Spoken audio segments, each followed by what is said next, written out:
When they called me and asked me to talk to you, they asked me to talk to you about character. And character is something that we talk a lot about. Before we can really talk about it, though, we have to kind of define what we mean by character. You know, when you write with your pen, or your typewriter, or your computer, however you do it today, when you put an A, a B, a C, or a 1 or 2 down, that's a character. And that's one kind of character. That's not the kind I want to talk about today. You understand all of that. We don't need to work about that. Character is a distinctive trait a person might have, quality or attribute. We may refer to someone who is very different from the normal as a character. You know, have you ever known a person who's always telling jokes or always doing something and people say, boy, he's a real character? They may mean that good or bad, but people say that. That is also not what I'm talking about this morning when I say character. A person in a play, actors show us how the person he or she plays lived their life. And the person they play is known as a character. So when you go to a movie, there are a lot of characters in the movie. The actors are characters and they're playing somebody else. I also am not talking about that kind of character this morning. The character that I'm talking about is the following. It's a pattern of behavior or personality found in an individual or a group. Moral constitution, moral strength, fortitude, a reputation. The word reputation probably means more to you than the idea of character does at this point in time. But as you grow older and progress in life, character will become just as important as your reputation. So that's the definition I want you to think about this morning when we talk about character. Character is what your reputation is. Character is how you act. And one can be a good character or a bad character. You know, they're both. Some in between. But you have a choice in your life as to what kind you're going to be. A major object in your life as you progress should be to try to build good character, because it's going to be very important to you as your life goes on. The kind of character you develop and the reputation which you develop will depend upon you, your parents, your teachers, and those with whom you associate. You have little choice as to who teaches you in the classroom, as to who your parents are.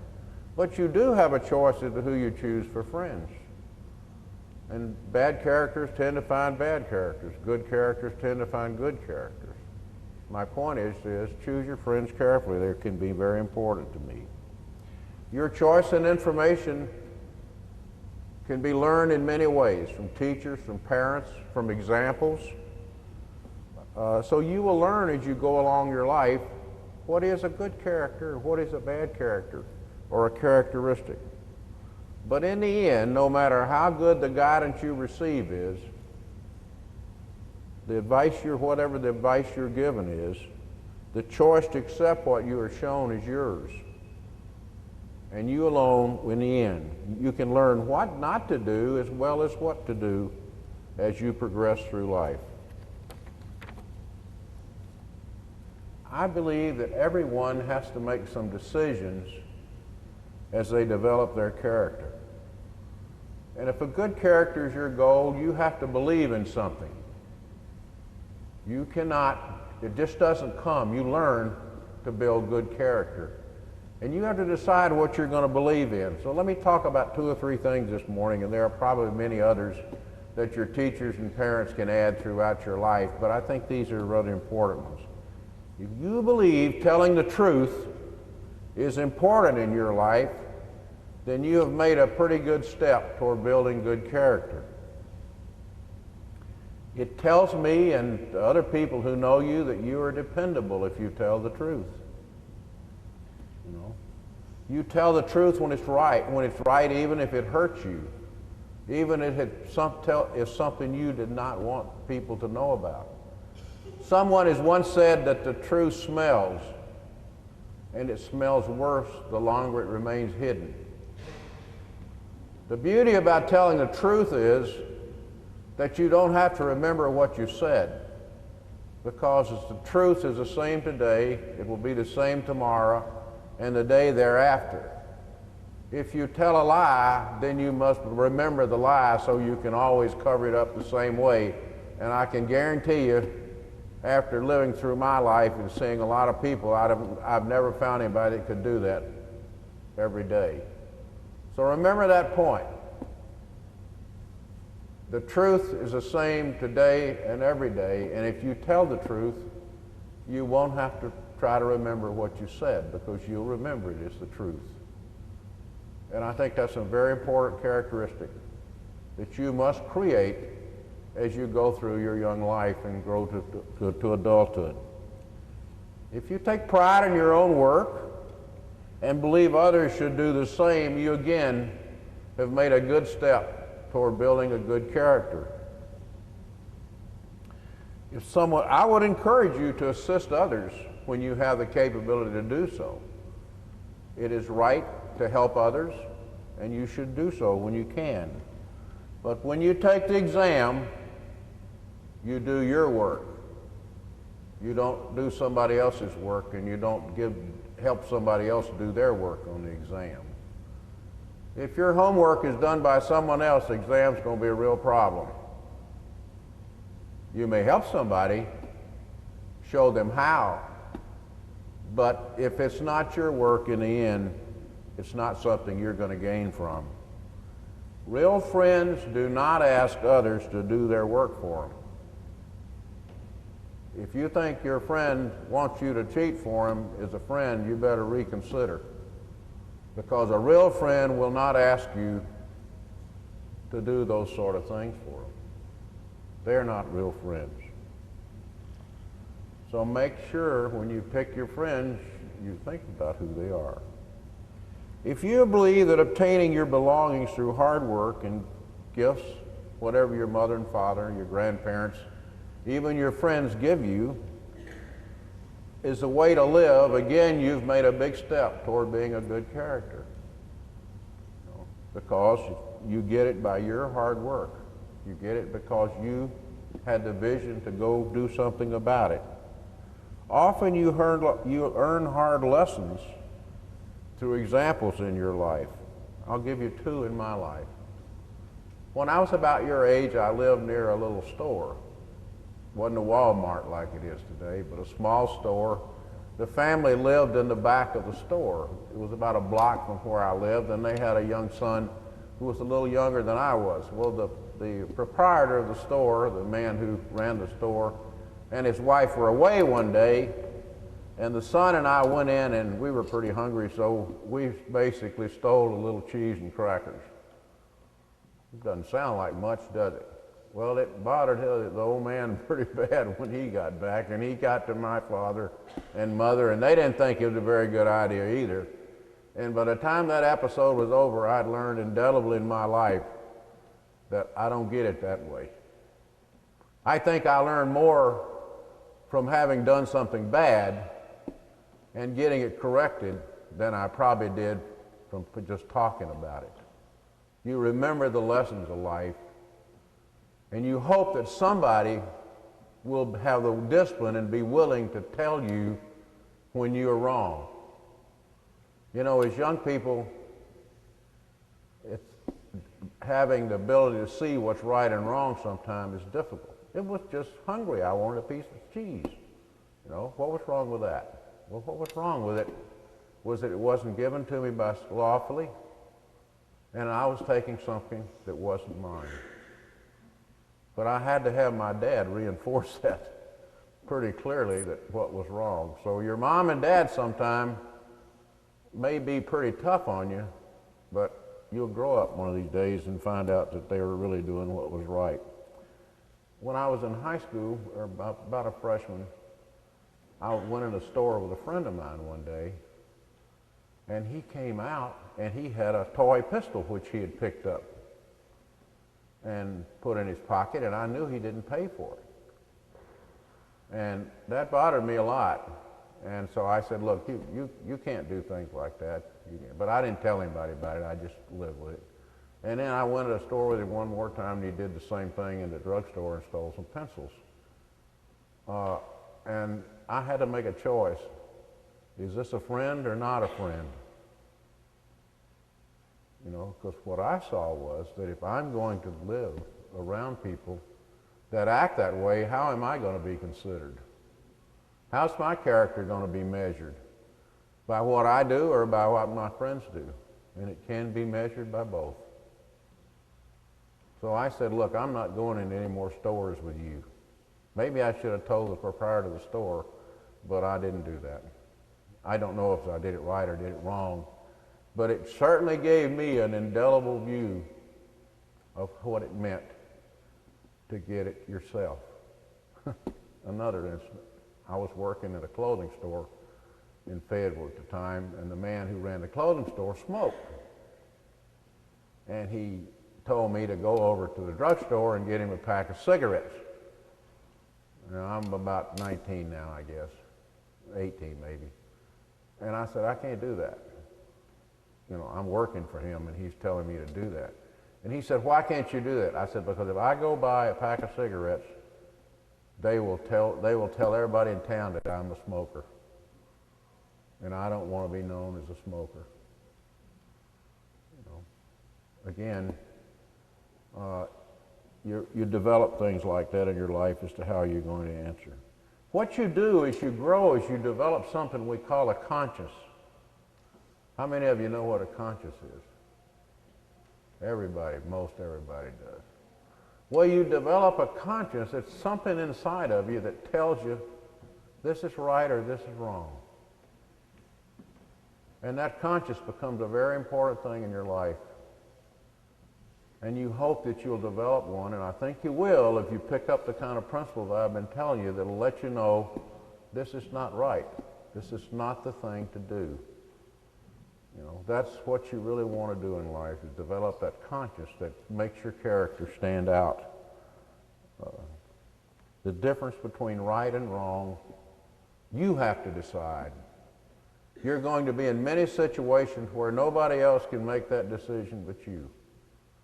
Sometimes it will be nice to not do what's right. It looks like it's a pretty good deal to not do what's right. It's hard to say no, okay?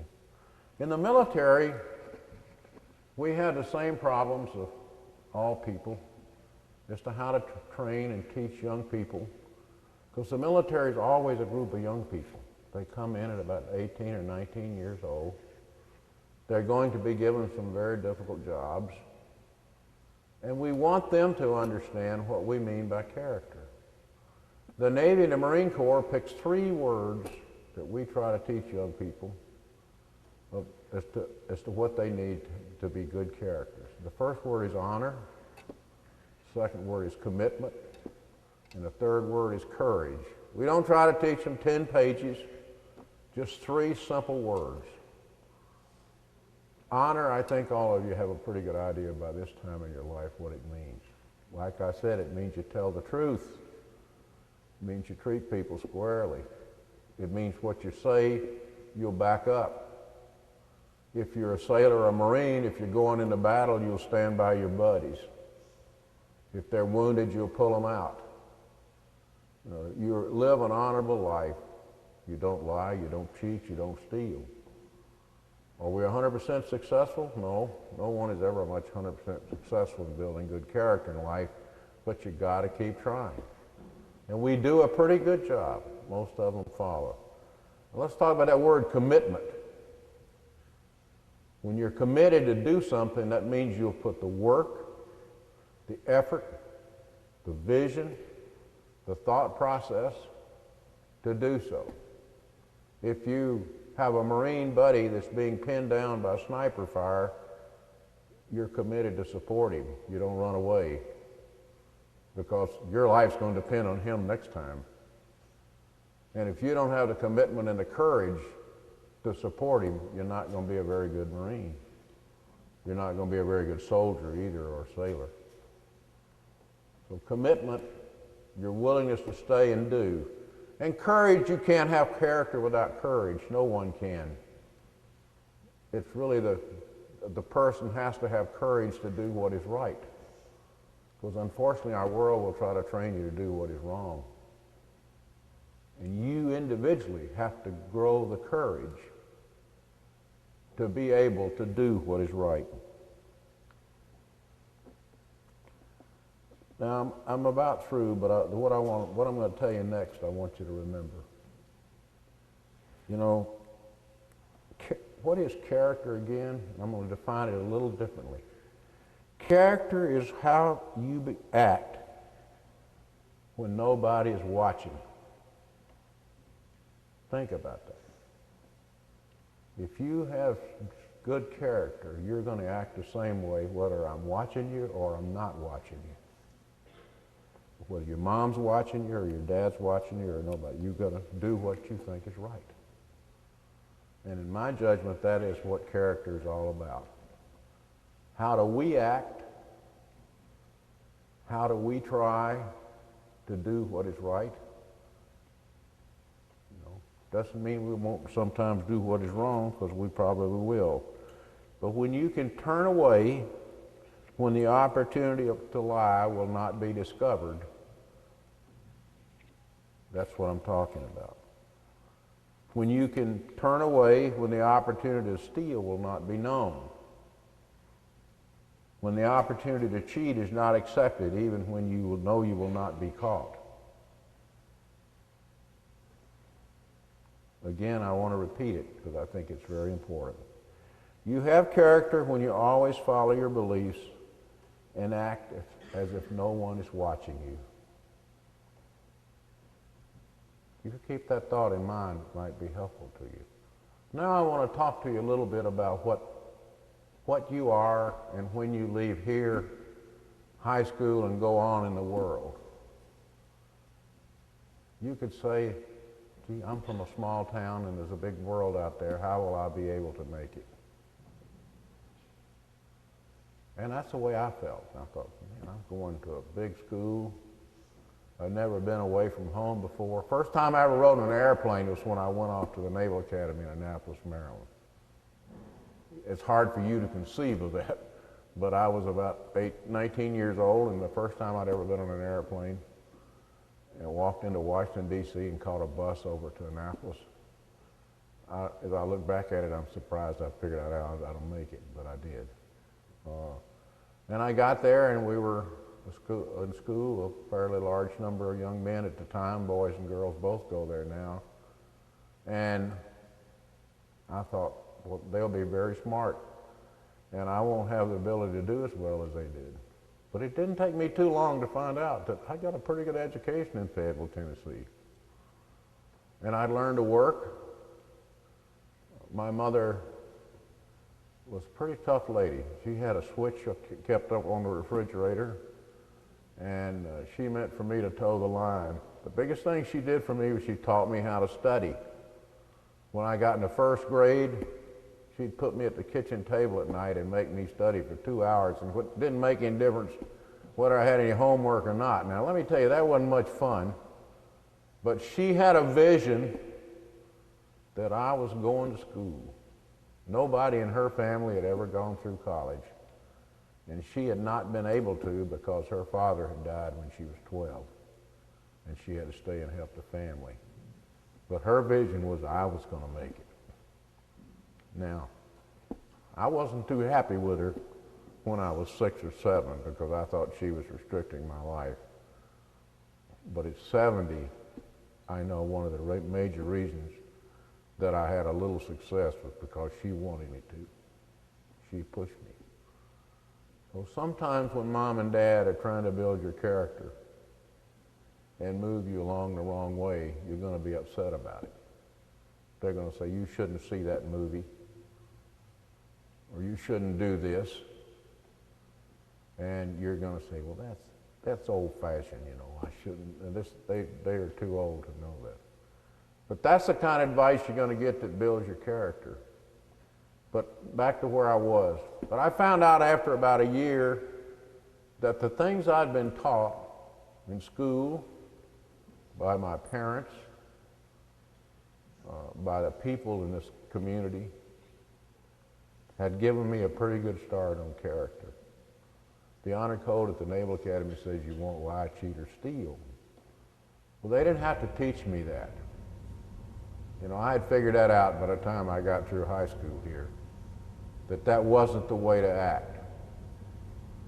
You know, so I could go on from there.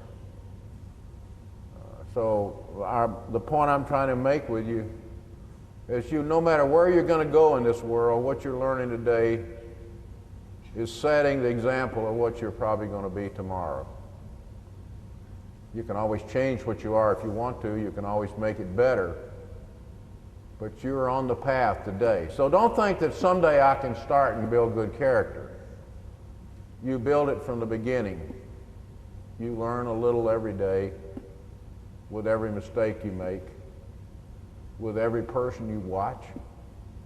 If you have a brother or sister, you probably watch what the older one does and see sometimes that, they're in deep trouble here, maybe I shouldn't do that.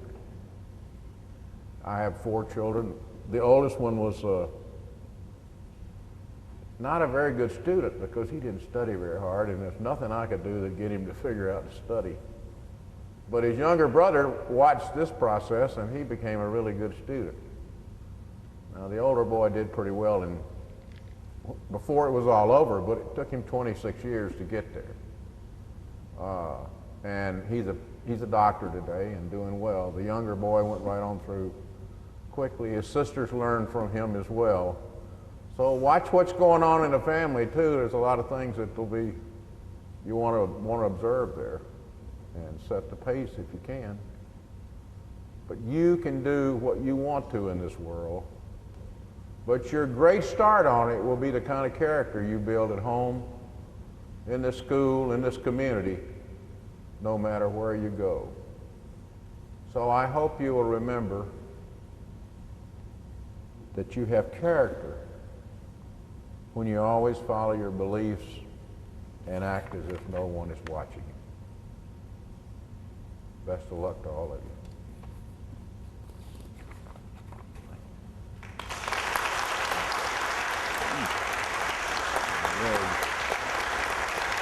Thank you.